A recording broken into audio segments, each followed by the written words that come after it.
So good morning students. और नया topic है enthalpies of physical transformation and changes. अब हमें पता है कि फिजिकल ट्रांसफॉर्मेशन यानी क्या होता है, जब कोई भी सब्सटेंस एक स्टेट से दूसरे स्टेट में जब चेंज होता है। एक स्टेट मतलब जैसे सॉलिड, लिक्विड, गैसेस, से सारे फेजेस से सारे स्टेट्स हैं। सो अगर एक स्टेट से दूसरे स्टेट में अगर कोई भी सब्सटेंस अगर चेंज होता है और उस वक्त अगर हम प्रेशर और टेम्परेचर दोनों को कांस्टेंट रखते हैं, चेंज नहीं होने देते, तो उस वक्त जो इंथॉल्पी चेंज होने वाली है, जो एनर्जी चेंज होने वाली है, उस चेंज के वक्त उसे हम इंथॉल्पीज ऑफ फिजिकल ट्रांसफॉर्मेशन कहते हैं। It means the conversion of substance from one phase two another phase eight constant temperature and pressure is also remain constant without change in composition. तो सब्सटेंस जो है वो चेंज होने वाला नहीं, सब्सटेंस का फॉर्मूला जैसा है वैसे ही रहेगा, सिर्फ उसकी स्टेट सॉलिड से लिक्विड या लिक्विड से गैस होगी। तो उस वक्त जो चेंज होगा एंथैल्पी में, उसे हम एंथैल्पीज ऑफ फिजिकल ट्रांसफॉर्मेशन कहते हैं। अगर हम आगे बढ़ते हैं, जैसे मान लीजिए एग्जांपल हमने लिया H2O solid, it gives H2O liquid. अब आपके पास पहले H2O सॉलिड है जिसे हम आइस कहते हैं। जब पानी अगर सॉलिड स्टेट में होता है तो उसे हम आइस कहते हैं।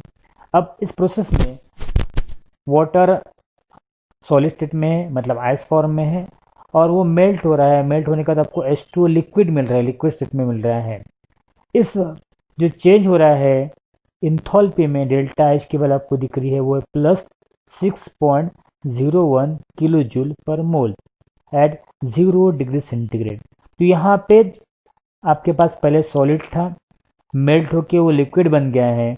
यहाँ पे डेल्टा एच की जो वैल्यू है वो किस प्रोसेस के साथ रिलेट करती है, तो उस प्रोसेस का नाम है fusion of solid into liquid, जिससे सिंपली हम कहते हैं मेल्टिंग। तो यहाँ पे जब सॉलिड लिक्विड में कन्वर्ट होता है तो उसे हम फ्यूजन कहते हैं, fusion of solid into liquid.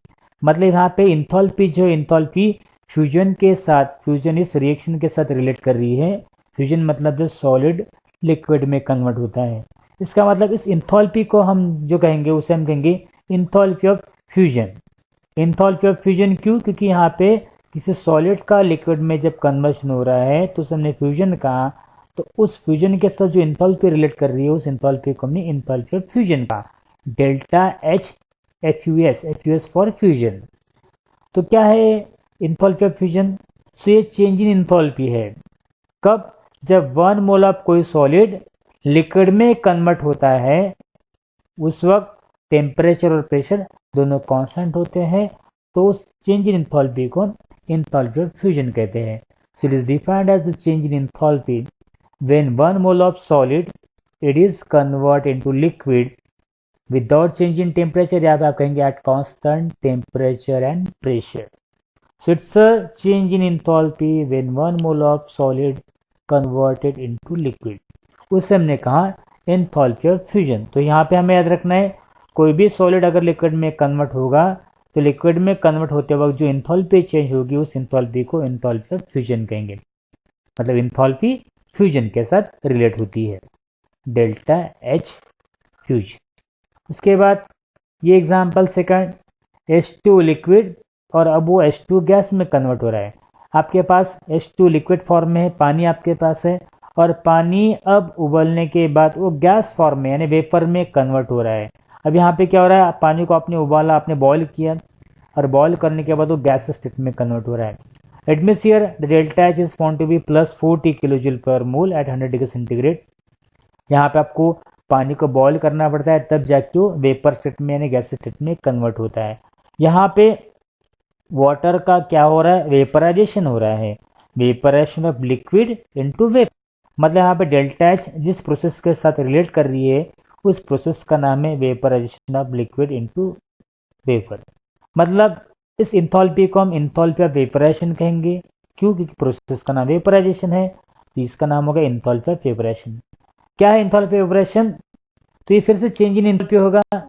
कब? जब कोई 1 मोल ऑफ लिक्विड कन्वर्ट होता है वेपर स्टेट में या गैस स्टेट में, तो जो इंथॉल्पी चेंज होती है उस इंथॉल्पी को हम इंथॉल्पी ऑफ वेपराइजेशन कहते हैं। मतलब अगेन इंथॉल्पी वेपराइजेशन क्या है? It is defined as the change in enthalpy when 1 mole of liquid, कितना? हर वक्त याद रखना है कि 1 मोल ही रहेगा।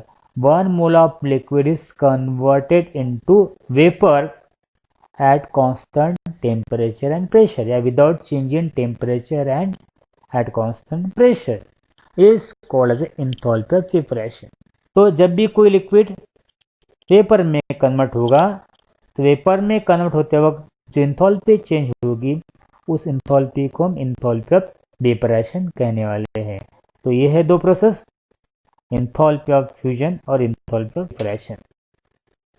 इसके बाद आगे बढ़ते हैं थर्ड रिएक्शंस की तरफ। आपको यहाँ दिख रहा है H2O solid and now it convert into the H2O gas. आपके पास पहले H2 सॉलिड है मतलब आइस है, और उस आइस को हमने हीट प्रोवाइड करने के बाद डायरेक्टली H2O गैस में कन्वर्ट हो चुका है। H2O गैस में कन्वर्ट हो चुका है। यहाँ पे डेल्टा H की वैल्यू जो है आपको दिख रही है वो है प्लस 51.08 किलो जूल पर मोल। तो डायरेक्टली सॉलिड वाटर यानी आइस ये गैसेस वेपर में कन्वर्ट हुआ, स्टीम में कन्वर्ट हुआ, भाप उसकी हो गई, और उस वक्त जो हीट इवॉल्व हुई वो 51.08 किलो जूल, इतनी हीट वहाँ लगती है। यहाँ पे क्या हो रहा है, डायरेक्टली सब्लिमेशन हो रहा है। सब्लिमेशन मतलब डायरेक्टली कोई सॉलिड वेपर में यानी गैस स्टेट में कन्वर्ट होता है, हम सब्लिमेशन कहते हैं। जैसे हमें पता है कि घर में हम पूजा करते हैं तो पूजा करते वक्त हम कपूर लगाते हैं।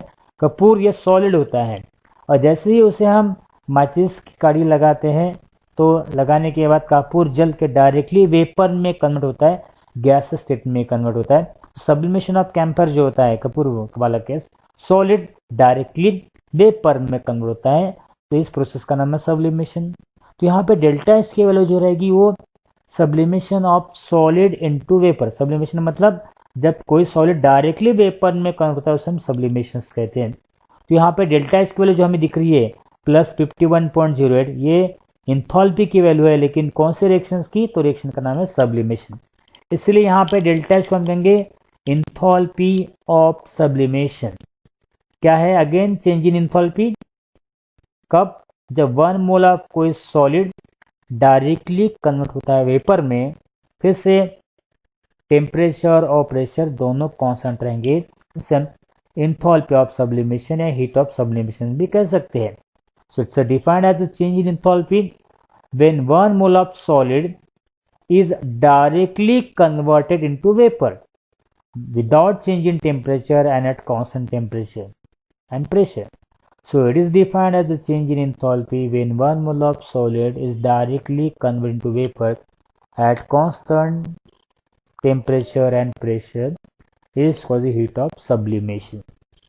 तो तीन तरह के प्रोसेस, सॉलिड हो गया लिक्विड में फ्यूजन, सॉलिड हो गया अगेन लिक्विड हो गया गैस में वेपरेशन कहा, और सॉलिड हो गया गैस में उसे हमने सब्लिमेशन कहा। तीन तरह की प्रोसेस जहाँ पे स्टेट यानी सॉलिड से लिक्विड, लिक्विड से गैस या सॉलिड से डायरेक्टली गैस होता है, तीन तरह की फिजिकल ट्रांसफॉर्मेशन।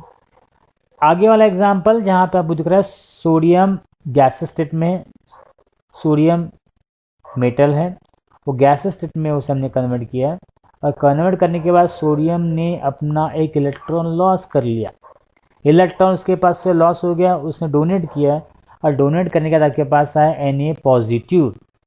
डेल्टा एच की वैल्यू है 494 किलो जूल पर मोल। मतलब एक सोडियम का एटम जब एक इलेक्ट्रॉन लॉस करता है तो उसके साथ जो हीट रिलेट करती है, एंथैल्पी चेंज होती है, उस एंथैल्पी की वैल्यू है 494। अब यहाँ पे क्या हुआ है, इस रिएक्शन में अगर आप देखेंगे कि इस रिएक्शन में आपको क्या दिख रहा है, तो इस रिएक्शन में हमें पता है कि यहाँ पे आयन फॉर्म हो रहे हैं। पहले आपके पास एटम है, सोडियम का एटम था, उसके बाद आपको सोडियम का आयन मिला है जो कि कैटन है, पॉजिटिव आयन। तो एटम से आपको आयन मिल रहा है, इसीलिए इस प्रोसेस का नाम रखेंगे हम आयोनाइजेशन, और एंथैल्पी जो बनेगी उसके एंथैल्पी का नाम रहेंगे एंथैल्पी ऑफ आयोनाइजेशन। मतलब जब कोई एटम इलेक्ट्रॉन लॉस करने के बाद आयन में कन्वर्ट होता है, तो आयन में कन्वर्ट होने के बाद जो इस प्रोसेस के साथ जो एंथैल्पी चेंज होती है, उस एंथैल्पी को हम एंथैल्पी ऑफ आयोनाइजेशन कहेंगे। एटम कन्वर्ट इनटू आयन, तो इन चेंज इन इंथैल्पी बन गई enthalpy of ionisation. So delta H related with the formation of ion from atom. क्या है enthalpy of ionisation? It is defined as the change in enthalpy when 1 mole of gases atom loss an electron. जब किसी भी atom ने, जो atom gas state में होता है, क्योंकि गैस स्टेट में जब एटम होता है तो इजीली वो इलेक्ट्रॉन लॉस करता है, क्योंकि हमें पता है सॉलिड में फोर्स बहुत ज़्यादा होता है, लिक्विड में फोर्स उससे थोड़ा कम होता है, लेकिन गैस स्टेट ही ऐसी स्टेट है जिसमें फोर्स जो होता है इंटरमोलिकुलर फोर्स सबसे कम होता है, और इसलिए गैस स्टेट से इलेक्ट्रॉन को निकालना बहुत ईजी होता है, इसलिए गैसेस एटम हम लेते हैं जनरली. तो जब भी गैसेस एटम है वो अपना इलेक्ट्रॉन अगर लॉस करता है, इलेक्ट्रॉन लॉस करने के बाद जो इंथैल्पी चेंज होगी उस इंथैल्पी को हम इंथैल्पी ऑफ आयनाइजेशन कहेंगे. It is defined as the change in enthalpy when 1 mole of gases atom loss an electron. तो इट्स इंथैल्पी ऑफ आयनाइजेशन. अब यहाँ पे उसी तरह की अगर एग्जांपल हम देखते हैं, यहाँ आप देखेंगे क्लोरीन Cl गैस है. Cl गैस ने एक इलेक्ट्रॉन गेन किया. अब इसके पहले वाले एग्जांपल में इलेक्ट्रॉन लॉस किया था सोडियम ने, यहाँ पे उसने इलेक्ट्रॉन गेन किया, और इलेक्ट्रॉन गेन करने सबको मिला Cl- गैस स्टेट. यहाँ पे क्लोरीन ने क्या किया, क्लोरीन एटम था गैस स्टेट में, उसने इलेक्ट्रॉन गेन किया. पहले वाले में लॉस किया था इसलिए उसने आयनाइजेशन कहा, यहाँ पे तो उसने गेन किया, और Cl नेगेटिव में कन्वर्ट होने के बाद डेल्टा एच की वैल्यू है -349 किलोजूल पर मोल. यहाँ पे एटम ने इलेक्ट्रॉन को गेन किया, इसलिए डेल्टा एच ये रिलेट कर रही है जिस प्रोसेस के साथ, उस प्रोसेस का नाम है process of gain of electron. Process of gain of electron मतलब डेल्टा एच को हम आयनाइजेशन नहीं कह सकते, इंथैल्पी ऑफ आयनाइजेशन, क्योंकि यहाँ पे इलेक्ट्रॉन गेन हो रहा है, इसीलिए हम यहाँ पे कहेंगे इलेक्ट्रॉन गेन इंथैल्पी. क्या कहेंगे? इलेक्ट्रॉन एक गेन हो रहा है, इसलिए हमने उसे नाम दिया electron gain enthalpy. Electron gain enthalpy क्या है? वर्ड में ही डेफिनेशन है, जब कोई एटम इलेक्ट्रॉन को गेन करता है, जब कोई एटम इलेक्ट्रॉन को गेन करता है तो जो इंथैल्पी चेंज होती है उसे हमने कहा enthalpy of electron gain enthalpy. So it is defined as the change in enthalpy when 1 mole of gaseous atom gain or accept electron to form gaseous anion. क्योंकि जब कोई भी इलेक्ट्रॉन गेन करता है तो एनायन मतलब नेगेटिव आयन में convert होता है. तो याद रखिए, जब कोई गैसेस एटम इलेक्ट्रॉन को गेन करेगा तो गेन करते वक्त जो इंथैल्पी चेंज होगी उसे हम इलेक्ट्रॉन गेन इंथैल्पी कहेंगे. Defined as the change in enthalpy when 1 mole of a gaseous atom gain or accept electron to form gaseous anion या negatively charged ion. It's electron gain enthalpy. Fifth concept. Moving to the next concept, after ionization and after the electron gain enthalpy क्या होती है हम देखेंगे वो. So example you are having here Cl2 gas. आपके पास Cl2 gas मतलब chlorine का molecule है, और क्लोरीन के मॉलिक्यूल सबको मिल रहा है Cl gas plus Cl gas. मतलब मॉलिक्यूल Cl2 में 2 क्लोरीन के एटम थे, दोनों क्लोरीन के एटम अलग अलग हो गए, मतलब मॉलिक्यूल से आपको एटम मिल रहा है. पहला एग्जांपल डेल्टा एच का आपको दिख रही है 242 किलोजूल पर मोल. दूसरा एग्जांपल अगर देखते हैं हम H2O water molecule are having here, that water molecule it gives 2 hydrogen plus oxygen. So again here water molecule containing 2 hydrogen and 1 oxygen, and it gives 2 hydrogen atom and 1 oxygen atom. So यहाँ पे भी molecule से आपको atom मिल रहा है. It means यहाँ पे जो रिएक्शन है उस रिएक्शन में मॉलिक्यूल से आपको एटम मिल रहे हैं, मतलब प्रोसेस का नाम हो गया प्रोसेस ऑफ एटमाइजेशन. मतलब मॉलिक्यूल से आपको एटम मिलने वाले हैं. मतलब यहाँ पे भी इंथैल्पी चेंज होगी और इंथैल्पी को नाम दिया जाएगा इंथैल्पी ऑफ एटमाइजेशन. क्यों? क्योंकि मॉलिक्यूल से आपको एटम मिल रहे हैं. Means again you can say that this is the process where molecule gives atoms. Molecule में से सभी के सभी बॉन्ड ब्रेक होंगे, and after breaking of all that bond, all that covalent bond, you will get atom on the product side. So the enthalpy related with this process of formation of atom from molecule is called the enthalpy of atomization. Means again, enthalpy of atomization is defined as the change in enthalpy when 1 mole of a gaseous substance is converted into the gaseous atom. Is defined as change in enthalpy when 1 mole of gaseous substance is converted into gaseous atom. तो यहाँ पे याद रखना है, जब कोई भी gases substance atom में कन्वर्ट होगा तो एटम में कन्वर्ट होते वक्त जो इंथॉल्पी चेंज होगी उस इंथॉल्पी को हम इंथॉल्पी ऑफ एटमाइजेशन कहने वाले हैं।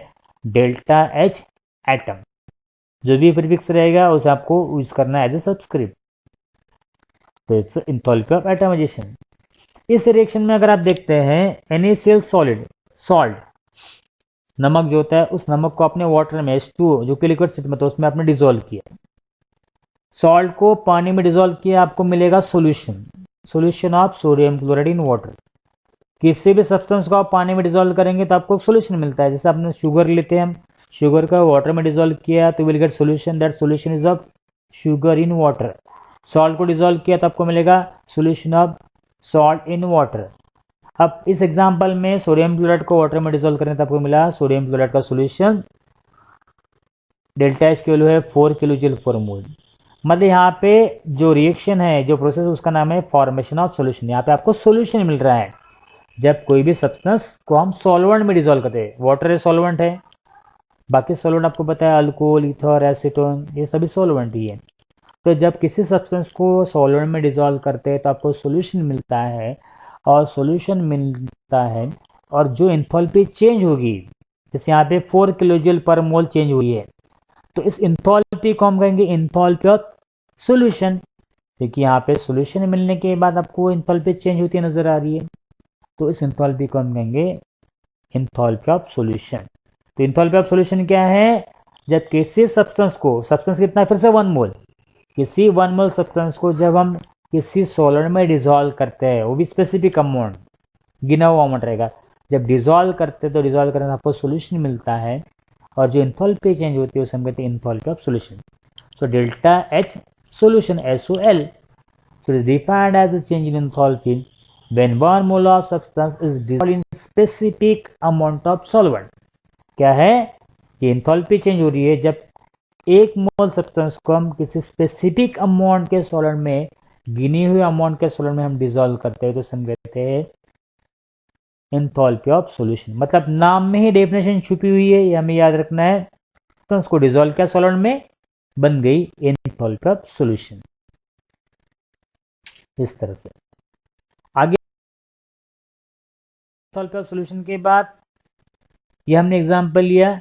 इस रिएक्शन में अगर आप देखिए example A plus B, A equals C plus D, you are having 2 reactant, आपके पास 2 रिएक्टेंट है, capital A and capital B, this are the reactant, and capital C and capital D, these are the product molecule। 2 reactant आपके पास है A and B, and 2 products are C and D। अब small a और small b क्या है? Small a and small b numbers है। Small a it's a number of A molecule, reactant A molecule. Small b it's a number of B reactant molecule. Small a आपको reactant A के number बता रहा है, small b आपको reactant B के number बता रहा है, स्मॉल c आपको प्रोडक्ट C के नंबर बता रहा है, 1 है या 2 या 3 या 4 है, और स्मॉल d आपको प्रोडक्ट D के नंबर बता रहा है। नंबर ABCD नंबर रहेंगे, 1 2 3 4 5 6 ऐसे नंबर रहेंगे जो आपको कितने रिएक्टेंट है और कितने प्रोडक्ट आपको बताएंगे। अब ये रिएक्शन होगी, इस रिएक्शन के लिए अगर आपको एंथैल्पी निकालना है डेल्टा एच, तो कैसे निकालते हैं? Final state minus initial state, मतलब H2 माइनस H1। H2 मतलब फाइनल स्टेट जो कि प्रोडक्ट है C और D, और H1 मतलब रिएक्टेंट जो कि है रिएक्टेंट कैपिटल A और कैपिटल B। अब इस रिएक्शन के लिए आपको डेल्टा एच निकालना है। 2A हम फाइनल स्टेट के लिए यूज करते हैं, मतलब प्रोडक्ट के लिए, और 1 हम इनिशियल स्टेट मतलब रिएक्टेंट के लिए यूज करते हैं, हमें पता है। लेकिन यहाँ पे प्रोडक्ट और रिएक्टेंट एक नहीं है, दो है। प्रोडक्ट 2 है C और D, रिएक्टेंट भी 2 है A और B, मतलब हमें प्रोडक्ट का निकालना पड़ेगा तो दोनों का सम करना पड़ेगा, C और D का हमें एडिशन करना पड़ेगा, मतलब सम ऑफ एंथैल्पी ऑफ C और सम ऑफ एंथैल्पी ऑफ D करना पड़ेगा। और रिएक्टेंट के निकालते तो हमें सम ऑफ इंथैल्पी ऑफ ए और सम ऑफ इंथैल्पी ऑफ बी करना पड़ेगा। मतलब डेल्टा एच रिएक्शन के लिए करते वक्त sum of enthalpy of product, H मतलब enthalpy of products minus sum of enthalpy of reactants, जब भी रिएक्शन के लिए करना होगा तो। अब रिएक्टेंट हमारे पास 2 है और प्रोडक्ट भी हमारे पास 2 है, तो हमने लिखा delta H is equal to product के लिए इनसाइड ब्रैकेट सी इंटू, क्योंकि सी स्मॉल सी नंबर है, C into enthalpy of C. Enthalpy of C को हम मल्टीप्लाई करेंगे नंबर के द्वारा। अगर मान लीजिए प्रोडक्ट सी ये 2 बार है तो 2 मल्टीप्लाई बाय इंथैल्पी ऑफ सी होगा।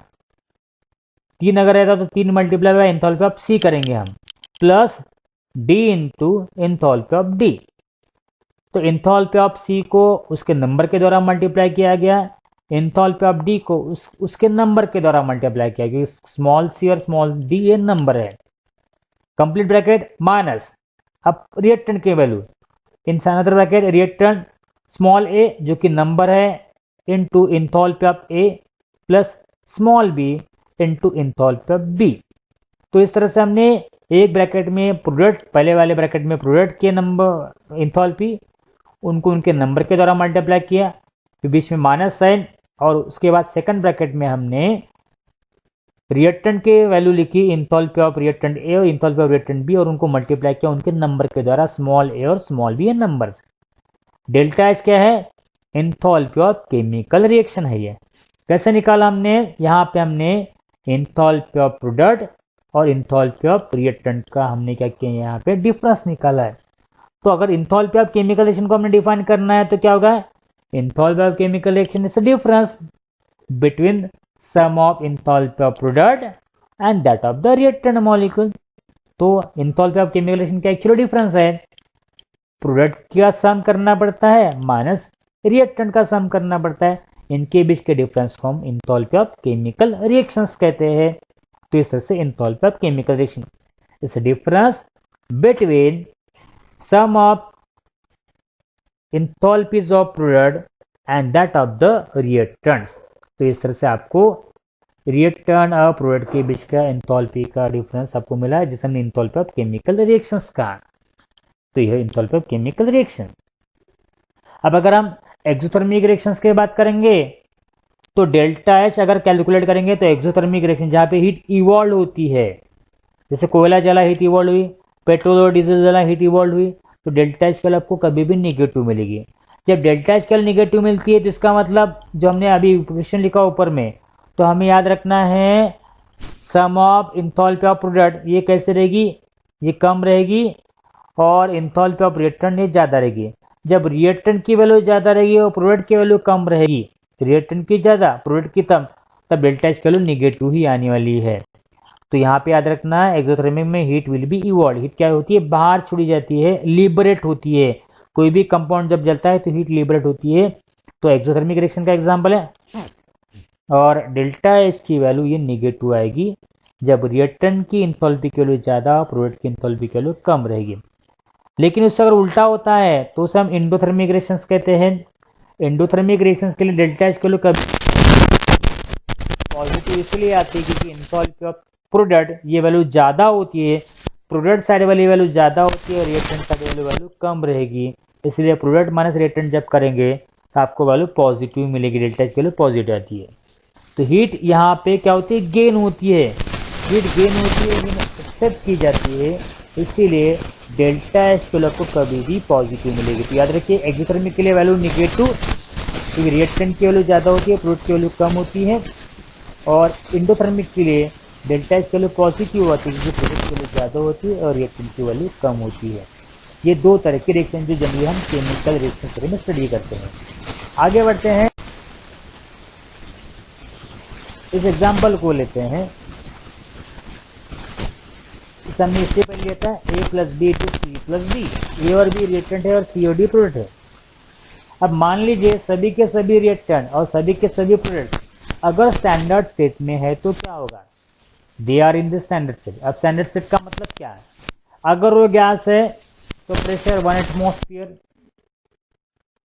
टेम्परेचर अगर है तो 298 डिग्री केल्विन, मतलब जैसे हमने 25 डिग्री सेंटीग्रेड का टेम्परेचर 298, और अगर कॉन्सेंट्रेशन की बात करते हैं, मान लिया अगर ये सोल्यूशन है तो इसका मतलब उस सोल्यूशन का कॉन्सेंट्रेशन रहेगा 1 मोलर कॉन्सेंट्रेशन। तो pressure 1 atmosphere, temperature 298 degree kelvin और कॉन्सेंट्रेशन 1 मोलर। तो ये अगर होता है तो उसे हम कहते हैं स्टैंडर्ड स्टेट। सभी के सभी क्या है, स्टैंडर्ड स्टेट में।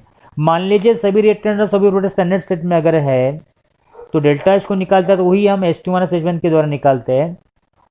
फाइनल मतलब 2 जो कि प्रोडक्ट के लिए और इनिशियल मतलब 1 जो कि रिएक्टेंट के लिए। तो अगर हमें सभी के सभी स्टैंडर्ड सेट में तो डेल्टा एच हो जाएगा delta zero. Delta zero standard enthalpy, यहाँ पे जो इंथॉल्पी है उसे हमने कहा standard enthalpy, standard enthalpy of chemical reaction. कैसे निकालेंगे, sum of delta zero of product minus sum of delta zero of reactant. Zero sign जो दिख रहा है आपको सुपरस्क्रिप्ट में, उस जीरो साइन का मतलब होता है कि सभी के सभी रिएक्टेंट और प्रोडक्ट स्टैंडर्ड कंडीशन में, स्टैंडर्ड स्टेट में है। So 0 as a superscript, it means all are in the standard condition. So it's a standard enthalpy of chemical reaction, standard enthalpy of product, standard enthalpy of reactant. वही equation में सभी हुई है लेकिन सिर्फ H के ऊपर आया H0, delta H0 C into H0C plus D into H0D minus A into H0A plus B into H0B। हर के ऊपर जो जीरो है उसका मतलब होता है standard enthalpy of chemical reaction. फिर से स्टैंडर्ड इंथॉल्पी मतलब वही है डिफरेंस प्रोडक्ट और रिएक्टेंट के बीच में, लेकिन इतना याद रखना है व्हेन ऑल आर, ऑल मतलब रिएक्टेंट और product all are in the standard state. Definition हुई है इंथॉल्पी ऑफ केमिकल रिएक्शन और standard enthalpy of chemical reaction की, सिर्फ इतना याद रखना है difference between the sum of enthalpy of product and that of the reactant when all are present in their standard state। सिर्फ रिएक्टेंट और product की, सिर्फ प्रोडक्ट और रिएक्टेंट के बीच के डिफरेंस को हम इंथॉल्पी ऑफ केमिकल रिएक्शन कहते हैं, लेकिन स्टैंडर्ड वर्ड यहाँ पे है इसलिए याद रखना है when all are in their standard state। तो हमने कहा standard enthalpy of chemical reaction. तो जीरो जब रहेगा तो इसका मतलब ऑल कंडीशन स्टैंडर्ड कंडीशन है। दो तरह की टाइप्स रहेंगे। पहला type standard enthalpy of formation, मतलब कोई मॉलिक्यूल फॉर्म होगा लेकिन सभी की कंडीशन स्टैंडर्ड रहेगी, डेल्टा जीरो एफ, जीरो मतलब स्टैंडर्ड कंडीशन।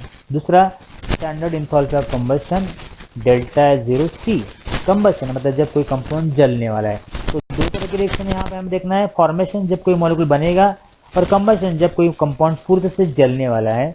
तो उस वक्त स्टैंडर्ड इंथॉल्पी ऑफ फॉर्मेशन और स्टैंडर्ड इंथॉल्पी ऑफ कंबशन की डेफिनेशन की। स्टैंडर्ड इंथॉल्पी ऑफ एग्जांपल है carbon solid state plus O2 gas CO2 gas. Carbon और ऑक्सीजन की रिएक्शन हो रही है और आपको कार्बन डाइऑक्साइड मिल रहा है gas, delta H0 of F minus 393 kilojoule पर मोल।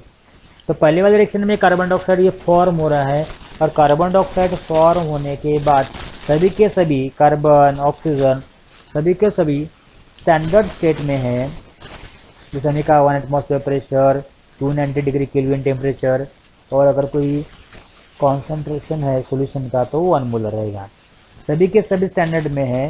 तो यहाँ पे स्टैंडर्ड इंथॉल्पी ऑफ फॉर्मेशन की वैल्यू है -393 किलोजूल पर मोल। दूसरे वाले रिएक्शन में हाइड्रोजन और ऑक्सीजन गैस की रिएक्शन हो रही है, आपको मिल रहा है वाटर लिक्विड स्टेट में, यहाँ पे भी हाइड्रोजन और ऑक्सीजन गैस स्टेट में है और delta zero standard enthalpy of formation of water molecule. तो यहाँ पे दोनों फॉर्म हो रहा है, कार्बन डाइऑक्साइड फॉर्म हो रहा है, वाटर फॉर्म हो रहा है और सभी के सभी जो है स्टैंडर्ड स्टेट में है। तो उसे हम कहेंगे स्टैंडर्ड इंथॉल्पी ऑफ फॉर्मेशन। तो स्टैंडर्ड इंथॉल्पी ऑफ फॉर्मेशन क्या होगी, क्या रहेगा, जब कोई कंपाउंड का, जब कोई सब्सटेंस का 1 मोल फॉर्म होता है उसके एलिमेंट से, लेकिन सभी के सभी कौन से स्टेट में रहेंगे, स्टैंडर्ड स्टेट में, तो उसे हम कहेंगे स्टैंडर्ड इंथॉल्पी ऑफ फॉर्मेशन। तो डेफिनेशन हो जाएगी स्टैंडर्ड इंथॉल्पी ऑफ फॉर्मेशन की, it is a change in enthalpy during formation of pure compound. Pure compound का फॉर्मेशन हो रहा है, किन से होता है, फ्रॉम इट्स एलिमेंट, उसके एलिमेंट से ही होता है स्टैंडर्ड स्टेट में, और एलिमेंट भी कौन से स्टेट में रहेंगे, स्टैंडर्ड स्टेट में। It is the change in enthalpy during formation of compound in standard state from its element and that element is also present in that standard state. जब कोई एलिमेंट से कोई मॉलिक्यूल फॉर्म होता है, सभी के सभी स्टैंडर्ड स्टेट में होते हैं, तो जो एंथैल्पी चेंज होती है उस एंथैल्पी को स्टैंडर्ड एंथैल्पी ऑफ फॉर्मेशन कहते हैं, delta 0F, standard enthalpy of formation. Word में डेफिनेशन है, जब कोई मॉलिक्यूल फॉर्म होता है तो जो एंथैल्पी चेंज होती है लेकिन सभी के सभी कंपाउंड स्टैंडर्ड स्टेट में होते हैं, तो उसे स्टैंडर्ड एंथैल्पी ऑफ फॉर्मेशन कहेंगे। इस एग्जांपल को लेते हैं, CH4 यानी methane plus toys O2 oxygen के साथ कंबाइन हो रहा है। जब कोई कंपाउंड ऑक्सीजन के साथ कंबाइन होता है मतलब वो कंपाउंड जलता है, जलने के बाद आपको मिला कार्बन डाइऑक्साइड प्लस वाटर, और डेल्टा H0 कंबशन की वैल्यू जब है वो है -393 यहाँ पे। तो मीथेन ये जल रहा है, और मीथेन जलने के बाद यहाँ पे कार्बन डाइऑक्साइड और वाटर आपको मिल रहा है। कार्बन डाइऑक्साइड और वाटर मिलने के बाद यहाँ पे क्या हो रहा है, कंबशन हो रहा है, उस कंपाउंड का कंबशन हो रहा है। कंपाउंड का कंबशन हो रहा है, कंपाउंड का कंबशन होने के बाद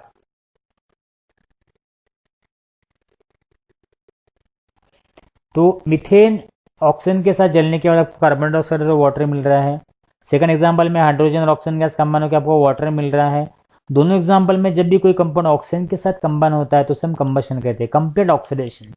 और ऑक्सीडेशन होने के बाद यहाँ पे भी हीट होगी, इंथैल्पी चेंज होने वाली, उस इंथैल्पी को हम इंथैल्पी ऑफ कंबशन कहेंगे। तो याद रखिए, जब किसी कंपाउंड का कंप्लीट ऑक्सीडेशन होगा और सभी कंपाउंड कौन से स्टेट में रहेंगे, स्टैंडर्ड स्टेट में रहेंगे, तो उसे हम स्टैंडर्ड इंथैल्पी ऑफ कंबशन कहेंगे। Change in enthalpy during complete oxidation of 1 mole of substance, कितना 1 मोल सब्सटेंस है उसका पूरी तरह से ऑक्सीडेशन हो रहा है और सभी के सभी स्टैंडर्ड स्टेट में है, तो जो इंथैल्पी चेंज होगी उसे हम स्टैंडर्ड इंथैल्पी ऑफ कंबशन कहेंगे। It is the change in enthalpy during complete oxidation of 1 mole of substance in its standard state, then it is called as standard enthalpy of